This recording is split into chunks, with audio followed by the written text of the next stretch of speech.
The year is 2024. There's been another mass shooting at a school.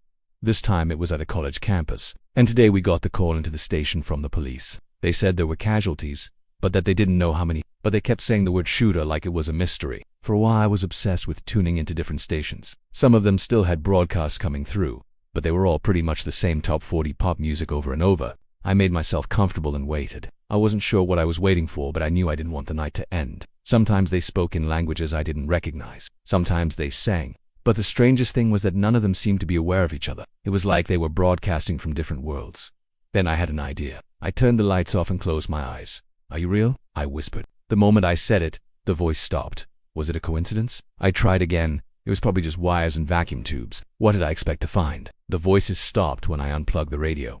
Then I heard a knock on the door. It was my mom. She hadn't called, she just showed up. She looked thinner, and her face was pale. I had the same dream every night, the same place, the same house, the same voices. I always tried to run away, but I never could. I didn't think much of it, but then the hands moved past noon and they kept going.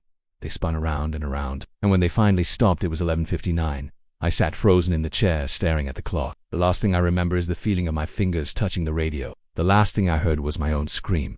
Then I heard a voice that I recognized. It was my dad. He was telling me to come see him. I tried to sit up, but I couldn't move my legs. They were heavy like lead. I dragged myself toward the radio and collapsed on the chair. The clock above it read 12:03 a.m., but it wasn't the time that worried me. It was what I saw in the mirror behind the radio. I wasn't the one who had changed. It was the radio. It was glowing again. It was broadcasting me. "We're all yours," I whispered. "We're all real." I wanted to go, but I couldn't move. I would wake up and the whispers would still be in my ear. Now I realized that the voices weren't coming from the radio. The radio was coming from the voices. It was broadcasting them to me. "You haven't called me," she said. "I haven't been here in a while. It was always nighttime. Sometimes the sun would peek in through the window and shine a bright white light on the radio. It would glow like it was a beacon. The voices would grow louder, so I would turn the volume down. They were inside my head. "You don't need to call," I replied. "I knew you'd come back." She looked at the radio. "Can you hear them?" "Who?" "The voices. Can you hear them?" I tried to speak, but no sound came out. I could feel my insides being pulled out. The clock flashed again, and this time the entire room was bathed in red light. The voice whispered in my ear, "Do it." "Again. Do it," it commanded. "Now." She walked closer and stood directly in front of the radio. "Again louder," she said. "Are you real?" The voice started up again and it sounded closer. In the mirror behind her, she didn't look like herself. She looked like an emaciated old woman. I blinked and she was back to normal. "Don't you recognize me?" she asked. "Who are you?" I whispered. She didn't answer. She just stared at the radio. "Who's there? Are you real?" I closed my eyes tighter. "Answer me yes," a voice whispered. "We're all real." When the clock struck 12, the footsteps came again. One of the voices was coming from inside my head. It was the same voice that was whispering outside. I ripped the headphones off my ears and the voice stopped. I was scared, so I threw the headphones across the room and they bounced off the wall like they had weight. But I felt something else too, and it was stronger than fear. It was like a magnet pulling me toward the radio. I held my breath and the voice began to fill the room. "Help me," she whispered. "Please help me." Her voice grew fainter and fainter until I could barely hear it. Then she was gone. I tried to fix that. I wanted to find something else, anything else. Then I heard it. Just when the clock struck midnight, I heard a voice. It was a woman. She was begging for help. Then she went silent. So I just hung up on them. Why would you call if you don't know what you're going to tell me? I could have been in the middle of something. It's like they think I want to talk to them. "Where are you?" "Inside you." "What do you want?" "To come out." "Why won't you let us out?" "Because we're yours." They sounded like my thoughts. Were they my thoughts? I don't. We all saw what happened last time when we believed them. It was supposed to be my day off. But here I am in the basement of this radio tower listening to police scanners. I have this notebook where I jot down things I want to remember. I should make a note of that phrase. "We all saw what happened last time when we believed him." That's one of my favorite lines I've written in a long time. It's so good.